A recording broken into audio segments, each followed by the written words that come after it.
Hello and welcome to Discovering Me, Building Opportunities. I'm Kendel St. John. This is my colleague, Lisa Holland. We're both from the Center on Transition Innovations at Virginia Commonwealth University.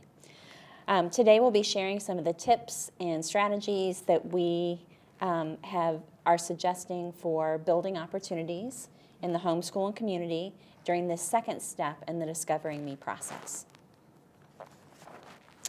Some of the outcomes we anticipate from Discovering Me include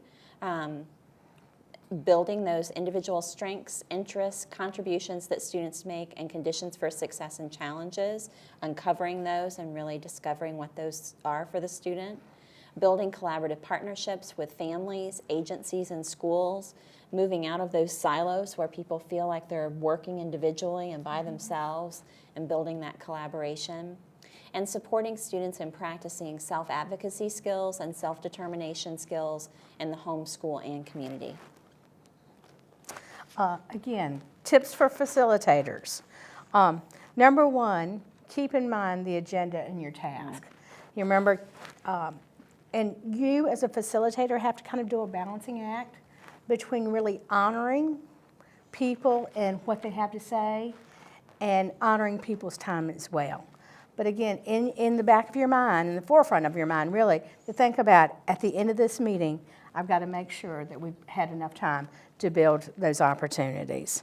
Help team members build relationship with other team members. Again, one of the ways, is through that respect model that we talked about, making sure that every person, has the opportunity to speak and things of this nature.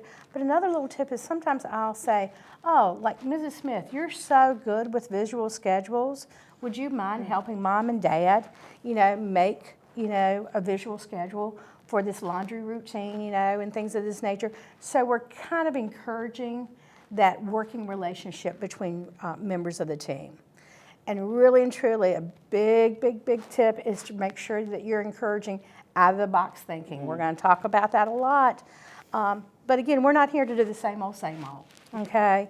We have to help people grow and expand, to think about what is possible and how you as an adult can help make those possibilities come true for our young people.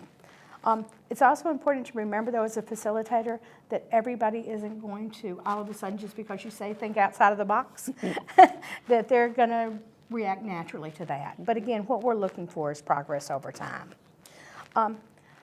Again, kind of our snapshot of what this second phase of the second meeting is all about in the Discovering Me process, and that is building opportunities. At the very beginning of the meeting, again, we want to put people and we want to put you at ease, as a facilitator if you're just learning about this. When we're talking about building opportunities, we're not talking about building jobs always for kids in the homeschooling community. Instead, we're really talking about building experiences. And a couple of important things to remember about building those opportunities or those experiences are the younger the student. So in other words, if we're talking about middle school students, then the shorter the experience is. The less experienced the young person is with having responsibility and doing things, a little bit more independently, the shorter the experience is. Generally speaking, when we're in our meetings, we're often talking about oftentimes experiences that will only maybe last 10 minutes, okay? They need to be experiences that we set up that are short and have definite beginning, middle, and ends. So everybody understands what's to be done, okay, and when that experience is over. Remember that we want to start small and we want to build because we're building skills and we're also, more importantly, trying to build confidence in those young people and in ourselves as adults who are supporting them. Again, as we said before, building the opportunities, we're going to be in the homeschooling community. It has to be in all three. Remember, this is a collaborative process. We're not working in those silos. Some of those building materials, if you will, that we're going to use to formulate those opportunities, first and foremost is that foundation information. We're going to build off of strengths, interests, and contributions that young person can make. You're going to see that form in just a minute, but we're going to talk about it. We want to really build off of the top while still honoring the bottom. Why do we say strengths, interests, and contributions that we already make? It's because that's what occurs naturally. All of us as adults, you know, determine, or at least most of us determine our careers based off of our strengths and our interests. You know, I am terrible at, you know, mathematics, for example. I knew that I would not go into a field, okay, that was heavily involved in mathematics. That's just a natural process. But we spend so much of our time with kids with disabilities, our students with disabilities, talking about what their deficits are and not what their strengths are. We also use as our building materials those 21st Century Workplace Readiness Skills assessment that Kendel's going to tell you about in just a few minutes. And I will tell you that one of the exceptions to building off of strengths is every once in a while for students, we look at what's one of their needs areas in those 21st Century Workplace Readiness assessments, and we build that in as an opportunity because, especially with younger kids, we have so much opportunity for growth. An example that we have a young lady that I was working with, she still wasn't getting herself up for school every day, you know, using her own alarm clock. We know that that's a skill that she's going to have, you know, for some of her desired outcomes. So again, that was one of the things that we started building opportunities for. So what does the second phase look like? We've said that we're building opportunities. The time frame for the second phase, at least the planning part of it, anywhere from about an hour and a half to 2 hours. And we're going to have a couple of activities during that time. We'll be welcoming everybody back and reviewing the new information, specifically that foundation information that Lisa has referred to and that we'll show you an example of, because that will be newly compiled. We'll also review that foundation information, administer the 21st Century Workplace Readiness Skills Assessment as a team. We'll work together to complete that. And then we'll work as a team once again to develop those opportunities in the home, school, and community. And then the last step will be determining next steps. Important considerations as we move into building opportunities. The first and foremost is focus on what the student can do, not what they can't do.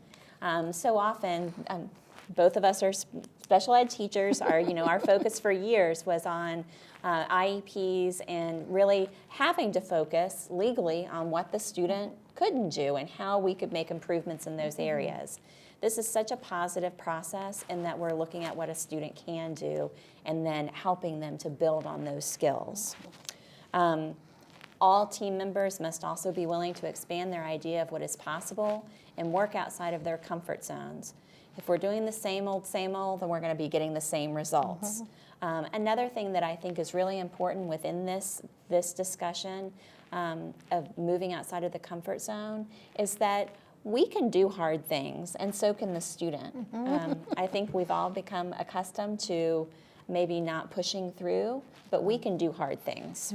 And I just want to use an example of moving outside of those comfort zones, especially when we start talking about employment. So often, maybe things are already in place, and it's comfortable. An example might be, at our school, all of the freshmen are going to go to Walmart to be baggers. It's not really a great outcome because there aren't baggers at Walmart, so that can't be an employment outcome. But maybe that's what's become comfortable. And we want to move outside of those comfort zones and really push through and look at, is the student interested in being a bagger at Walmart or working at Walmart at all? So we want to move outside of those comfort zones. And then the third is that we've got to implement the opportunities that are created in the meeting, because talk is cheap. We know we're doing it right now. We want to really move outside of those opportunities and just talking about them to actually implementing them. When we start the actual meeting itself, we start off by, again, just welcoming back everyone into the meeting, okay? And reviewing all the information, okay, that we had from the additional interviews, the observations, or other data sources, okay?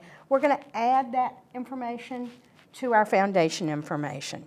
Remember that this foundation information, again, I'm going to show you what the form looks like in a second, but it's what we call a living document. In other words, it's going to need to change as we uncover more information about the student. As the student changes their decisions regarding what their interests are, what they like, what they don't like, etc. So make sure that we change along with the student as they're changing. Okay? We also ask, after we say, you know, where was the new information that we got from the data collection or from the observation or from the additional interviews, we then want to say we're going to review what we have down on this form that we've created called Foundation Information. And we do that for a couple of reasons. One of the main ones is to review it for accuracy, because we make a lot of mistakes. You will too as a facilitator. In other words, remember, you're going to complete this, this form in between the first meeting and the second meeting. And it's going to be based on your notes from your interview and things of this nature. So it's very easy sometimes to think, you know, we thought that the student really had an interest in this, when in reality that wasn't the case. So we want to, you know, simply say, I make a lot of mistakes. Can you all tell me, you know, is this information correct? Have I captured it correctly or not? Okay. The other reason why we want to make sure that we're reviewing that foundation information is, again, that foundation information is the basis for everything that we're going to do in terms of building opportunities. So it's really important to make sure that we review that beforehand. If you'll see now, this is what the foundation information looks like. Kendel and I are both one-pager queens. We love things that can fit on one page. And we really hope that all of this would fit on one page, but we actually have cheated and used it as a back and a front. So we suggest that you do the same thing. Again, people are much more likely, okay, to read things that are, you know, short and condensed. If you'll see this, what you're looking at now, this is what the foundation information looks like, okay? Once it's completed, this is what it should almost look like at the end of, that in between meeting 1 and at the beginning of meeting 2. If you'll notice, only the information on the first page or on the front page is completed. We'll start working on the other information in meetings 2 and meetings 3. But again, you can see we've condensed it to strengths, contributions, interest, conditions for success, and challenges to consider. As we talked about earlier, we build off of the top and we make sure that we honor or we consider the bottom. Yeah. Okay. Okay. So those 21st century workplace readiness skills. This was something that was developed, that list of skills was developed several governors ago in a review of, and a survey of employers across the Commonwealth of Virginia, asking those employers, what are the skills that you want every single one of your employees to possess? What are those, regardless of whether they are the part-time worker, temp worker that comes in, or the CEO of the company? So these skills reflect the skills that every worker needs to have.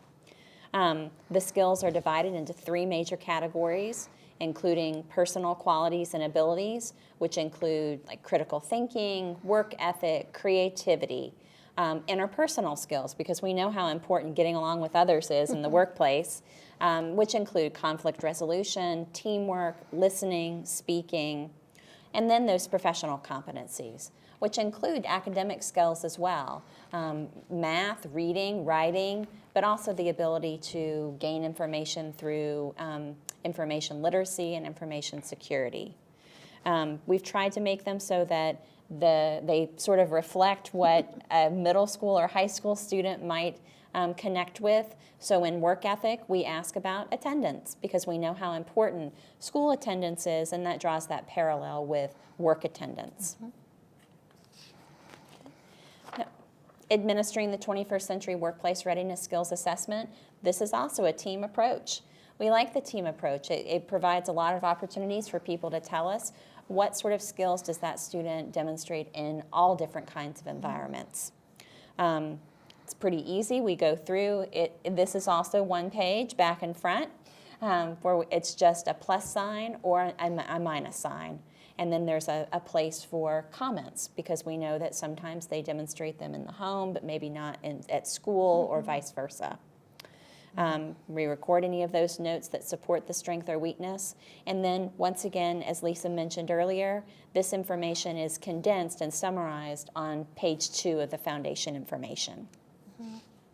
So after we do that quick informal assessment of the 21st Century Work Readiness Skills, we're ready now to begin building opportunities. Some of the reasons why we're building opportunities, number one, is the opportunities to provide us with authentic work environments for the student to learn and practice in. We really want to stress that authentic work environment. You know, no longer do we have students sitting at their desk putting together baubles and beads or whatever, widgets, okay? We want them to be out in their communities in real life situations, okay, having experiences. For some students, it can really help us better define both their short and long-term career goals. It can allow students to become more independent, self-reliant, and actually develop and practice their self-determination skills. We build these opportunities to encourage students to contribute to others. Again, we really do have to make that shift. Not as what can others do for me as a student with a disability, but what can I as a student with a disability do to contribute to others. And to really to validate those likes, dislikes, interests, and conditions for success that we've built around that foundation information to validate that. This is the form that you can see that we use to build opportunities. Again, you can see homeschool and community, all three, okay? In the first column there, you see the area of strength, weakness, or career cluster that it's connected to. All of this is a coordinated set. We don't just pull things hopefully randomly out of the air. But again, we go back to that foundation information.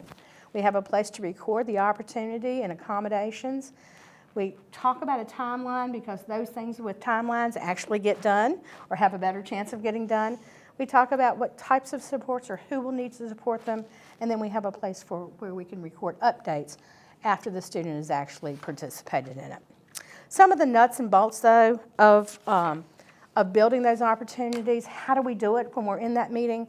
First of all, we start brainstorming. We focus on the student's strengths and the ways they currently contribute to others and their interest. Again, the top half of that foundation information.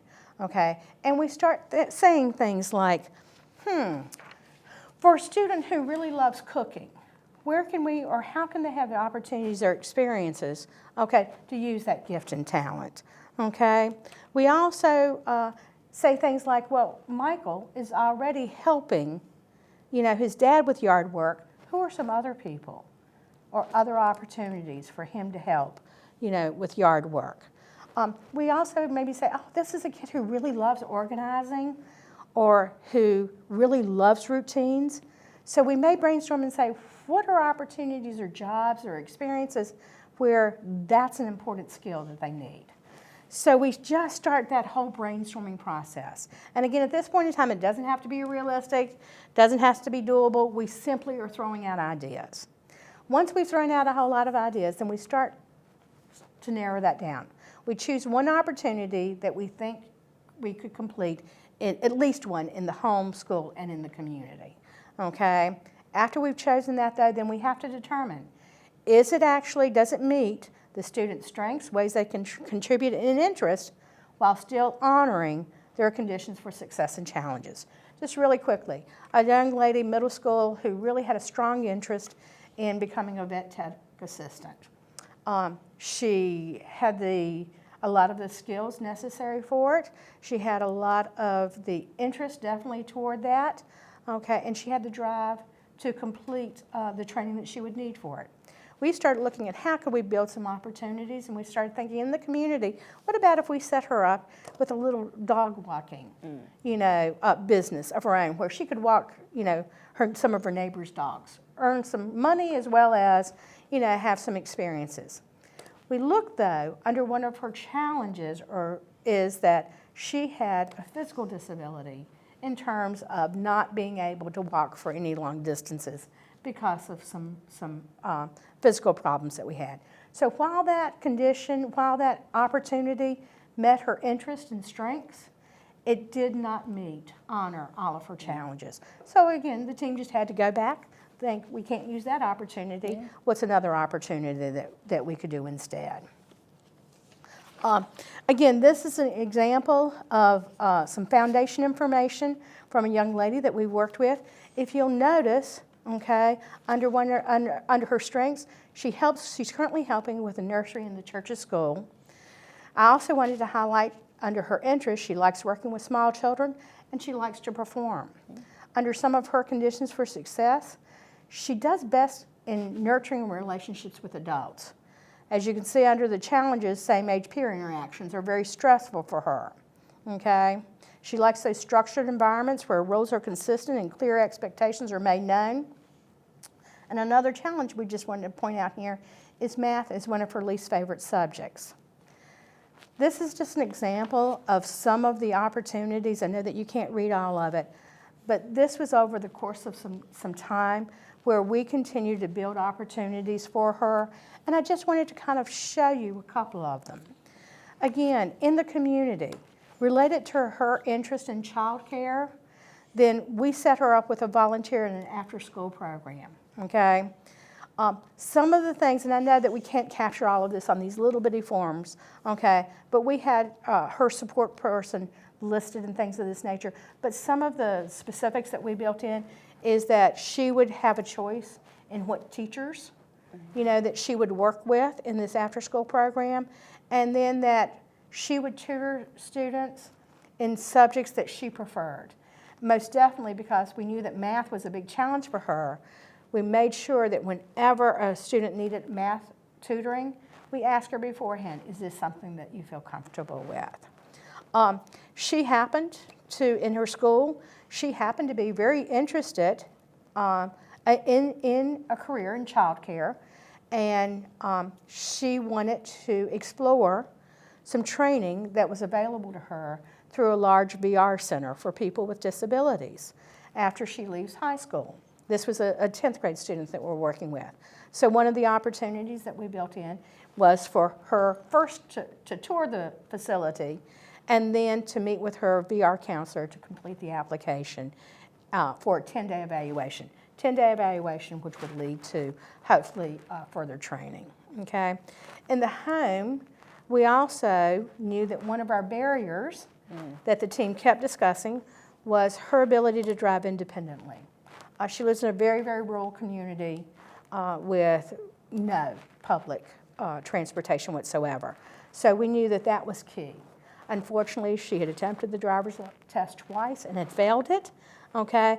But we had a plan for how we were going to support her and who was going to support her in trying to prepare for another administration of that. So each one of them, though, is directly related to some of her information, okay, either directly from the foundation information or as an indirect result of it. So that includes the bulk of that second phase of discovering me and building opportunities. So now we plan for the next meeting.